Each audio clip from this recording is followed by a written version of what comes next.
right, guys, what's going on? Welcome in. So the Jets are 0-6, another Sunday, another loss. This week, it's to the Denver Broncos, losing 13-11 over, of course, in London. Now, despite how we feel about the loss, there were a lot of improvements made, and the Jets were still not able to secure the victory, right? And when I'm talking about improvements, think about all of the issues that we've been talking about for 5 weeks. I mean, simply looking at this game, the run defense was a lot better, the pass rush was a lot better, the coverage was better, the game plan by Wilks was better, the play calls by Wilks was a lot better, the effort, the tackling. We forced a takeaway on the defensive side of the football. We continue to come up with defensive stand after defensive stand, giving the offense, more than enough opportunities to make something happen. Special teams wise, I mean, the return game was awesome. Constantly setting up the Jets offense in midfield, right? Giving the Jets great field position. You didn't have any sort of weird, boneheaded blunders, right? Braylon Allen goal line fumble, Isaiah Williams fumble on special teams, Xavier Gibson fumble on special teams, Breece Hall fumble, right? None of that stuff. But again, it just simply was not good enough to get the job done because of the offense, right? Because of the offense. And let's be honest here, Justin Fields looked terrible. And one thing that really annoyed me in the post-game presser, someone asked a question about, what's going to happen with the quarterback position moving forward. And Glenn, snapped back at the reporter, basically just saying, what kind of question is that? To me, that question was totally fair based off of the context. So in this one, I wanted to ask you the question, if you're the head coach, if you were in Aaron Glenn's shoes, are you making the swap? Are you moving on to Tyrod Taylor? Because I think I could speak for a lot of people when I say that what we saw, what we witnessed against the Denver Broncos, and granted, Denver's a good defense, but Fields had as many sacks as he did completions. And yes, of course, AVT's hurt. The Jets don't have any wide receivers outside of Garrett Wilson. We already understand this, but just to look at how bad of a level the quarterback play was, it's just inexcusable. Especially to have an answer like that from Glenn where it's just like out of the question. Like, the Jets are not tied to Justin Fields. Again, the beauty of the Darren Muji contract, right, is that it's a trial run. It's a 2-year deal with most of the money guaranteed this year. Justin Fields right now is the 20th highest paid in a league that overpays the quarterback position. Justin Fields is the 20th highest paid quarterback in football. They didn't go out and give him $100 million guaranteed. They didn't go out and give him a 4-year deal. They didn't, risk the franchise on Justin Fields' shoulders, on Justin Fields' contract. They didn't do it. It feels to me, and like we talked about this when Fields was initially signed, like this is like a trial run. You're gonna take a chance on Fields. Can he be the next Darnold? Can he be the next Geno? I understand that Geno's not playing well this season, but going back to his days in Seattle, people throw out Baker Mayfield all the time.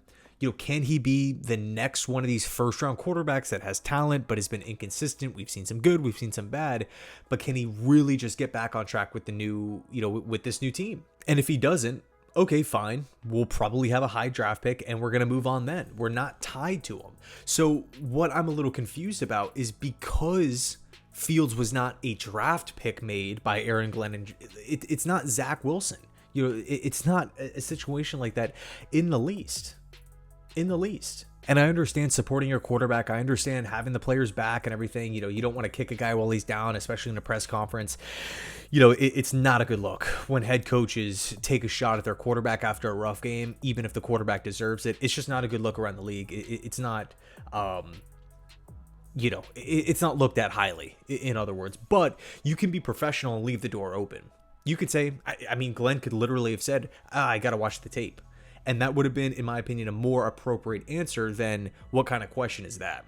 Because with that response, that brings me back to Joe Douglas. That brings me back to Robert Saleh. That brings me back to Nathaniel Hackett, Aaron Rodgers, where we're smarter than everyone here. We're smarter than the rest of the league. We know what we're doing here, and you got to sit there and watch. Based off of what we've seen so far, and I'm not saying cut Justin Fields. No, I'm not. But what I am saying is I really would have appreciated an answer from Glenn in that moment where it felt like the betterment of the team came first before the player.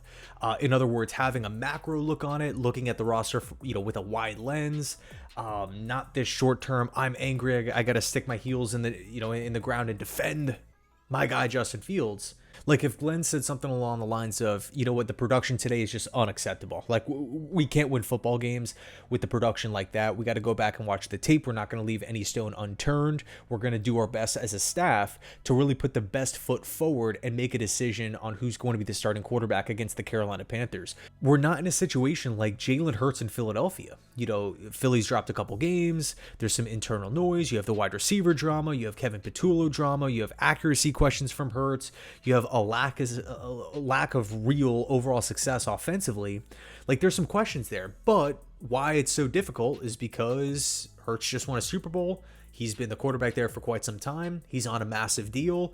Like they got to figure it out. But the Jets are on a trial run with Justin Fields. I just don't know if like sinking our heels in with one player here who we did not draft, who we're not paying a ton, we did not really commit anything to, is the smart idea, or maybe, you know, is giving the best look to the rest of the locker room. I would argue that if Tyrod Taylor started the second half, we would have won that football game. Like we got nothing from the quarterback position. And it's tough, right? And of course we can play the what if game all the time. Oh, well, what if Tyrod comes in? He's going to do well. We can assume things, whatever. But you kind of feel like with Tyrod, the veteran presence, you know, if we insert him into the starting lineup, or if, God forbid, we roll out against Carolina and the offense continues to stutter, continues to look like this, then the leash has got to be short, right? It's, you know, think back Zach Wilson. We talked about this in the recap video. Joe Douglas, Robert Saleh, they chose to not bring back Mike White, one of the best backup quarterbacks that we've had in such a long time. Players loved him. Coaches seemed like loved him. He really rallied the locker room, collected the locker room, and was able to, you know, have some sort of success. No one's saying Mike White is some, you know, Joe Burrow level of quarterback, but for a backup, like, okay, that's a guy that you want in your squad. And we didn't bring him back. And it wasn't because Mike White was terrible or that he had some falling out. No, it was because the franchise was tailoring everything towards Zach's feelings and making sure that he still felt like, okay, this is his team, this is his franchise, and the organization is committed to him. But that's the second overall pick in the draft that general manager, that head coach, that regime made. So even though I would not have made that move, I would have brought Mike White back, you can at least understand where the regime is coming from. Whereas this go round, I just don't know how I would feel, you know, continuing to pop on these Jets games, seeing lackluster quarterback. And look, it would be one thing if Fields was getting the football out of his hands quickly. He snaps the ball is out, right? Curl routes, screens, slants, bubble screens, tunnel screens, slip screens, right? Feeding the ball to Breece Hall, right? I wouldn't mind if he was running a lot more. But it's just a lot of 3 to 5 step drops, asking Fields to beat defenses from the pocket. That's not his game. Let's get Fields out. If the Jets want to ride and die with Justin Fields, at least play to his strengths here. Roll him out, play action, speed outs, right? If he's that bad at processing, right, where he can't identify what's happening in front of him, then the number one thing you can talk to there's so many college coaches that would attest to this, right? This is where I actually learned this whole idea from. If you have a quarterback that is struggling to process, struggling to read a defense, one of the best, simplest, quickest ways that you can potentially mitigate that, if you're not going to make a quarterback change, is by giving him half field reads with nobody in front of him. It's a lot easier to process when you don't have defensive linemen in your face and you don't have offensive linemen blocking for you.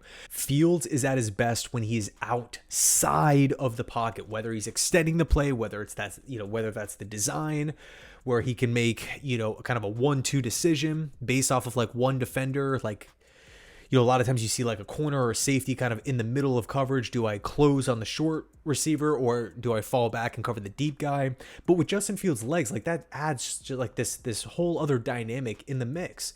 So there's a lot of different things that you know, the Jets can do differently to get Fields maybe more comfortable or to try to mitigate his negatives. But at this point, I think the question needs to be asked, right? I don't blame that reporter in the slightest for asking that question.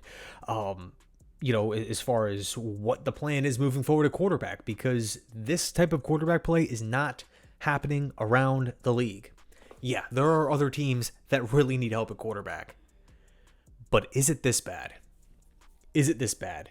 And I like Justin Fields, and I hope that he comes out against the Carolina Panthers just on fire. He's making quick decisions, good decisions. He's throwing accurate footballs. He's leading wide receivers. You know, a lot of the same stuff that we saw in Pittsburgh week 1.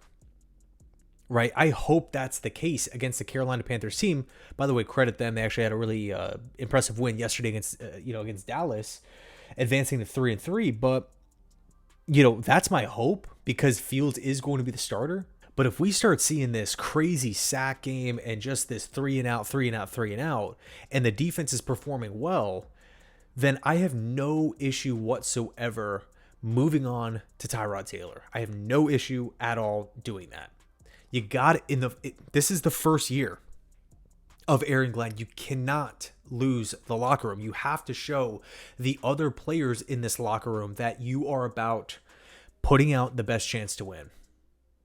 Putting out the best chance to win, especially if we're talking about a player that we are not even fully committed to for the long term. It's a trial run with Justin Fields. So again, I hope Justin balls out this Sunday against Carolina. We'll see what happens. But if he doesn't, if things aren't going well, I'm going to Tyrod. And I don't even have to think twice about it. So that's where I stand. And by the way, I'm not making Tyrod out to be some, top 15 quarterback here, or he's the answer or anything. But at least he gives you a steady hand. At least he can, function, right? Because what we saw against the Denver Broncos was just an inability to function. Guys are open. Fields is not throwing the ball. So let me know your thoughts down below in the comment section. Thanks so much for watching. And as always, go Jets.